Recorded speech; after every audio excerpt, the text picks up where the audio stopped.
Erumapetty Attathara saint Francis ദേവാലയത്തിൽ വിശുദ്ധ അന്തോണീസിന്റെ ഊട്ടുതിരുനാൾ വെള്ളിയാഴ്ച ആഘോഷിക്കും. വിപുലമായ ഒരുക്കങ്ങൾ നടത്തിയതായി സംഘാടകർ എരുമപ്പെട്ടി പ്രസ് ക്ലബ്ബിൽ നടത്തിയ വാർത്താ സമ്മേളനത്തിൽ അറിയിച്ചു. ഇറ്റലിയിലെ പാദുവയിൽ നിന്ന് കൊണ്ടുവന്ന വിശുദ്ധ അന്തോണീസിന്റെ അത്ഭുത തിരുശേഷിപ്പ് സൂക്ഷിച്ചിരിക്കുന്ന കപ്പേളയിൽ ലതീഞ്ഞ് നൊവേന തിരുകർമ്മങ്ങൾ നടക്കും. രാവിലെ 7:30 മുതൽ 10:30 വരെയും ഉച്ചയ്ക്ക് 12 മുതൽ 3 വരെയും ഊട്ടുനേർച്ച ഉണ്ടായിരിക്കും. രാവിലെ 10:30 നടക്കുന്ന തിരുനാൾ ദിവ്യബലിക്ക് മെൽബൺ രൂപതാ ബിഷപ്പ് എമിരിത്തൂസ് മാർ ബോസ്കോ പുത്തൂർ മുഖ്യകാർമ്മികനാകും. വികാരി ഫാദർ ജോമോൻ മുരിങ്ങാത്തേരി, കടങ്ങോടുപള്ളി വികാരി ഫാദർ സന്തോഷ് അന്തിക്കാട്ട് എന്നിവർ സഹകാർമ്മികരാകും. രാവിലെയും വൈകിട്ടും നടക്കുന്ന വിശുദ്ധ കുർബാനയ്ക്ക് പുതുരുത്തിപ്പള്ളി വികാരി ഫാദർ റിജോ വിധേയത്തിൽ കൊഴുക്കുള്ളിക്കാരനും പതിയാരംപള്ളി നടത്തുവികാരി ഫാദർ ഷോജോമോൻ SDVയും കാർമ്മികരാകും.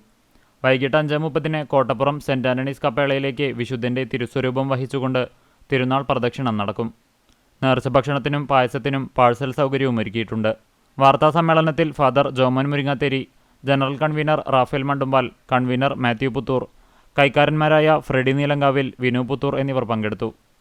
ഇത് ക്രൈസ്തവർ മാത്രമല്ല, എല്ലാ മതസ്ഥരും ഏറെ താല്പര്യത്തോടെ വർഷങ്ങളായി വരികയും പ്രാർത്ഥിക്കുകയും ചെയ്യുന്ന ഒരു പതിവുള്ള സ്ഥലമാണ്.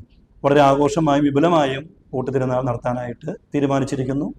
നാനാജാതി മതസ്ഥരുടെയും പ്രത്യേക പിന്തുണയും ഈ ആഘോഷ പരിപാടിക്ക് ലഭിച്ചത് ഏറെ സന്തോഷപൂർവ്വം അറിയിക്കുകയാണ്.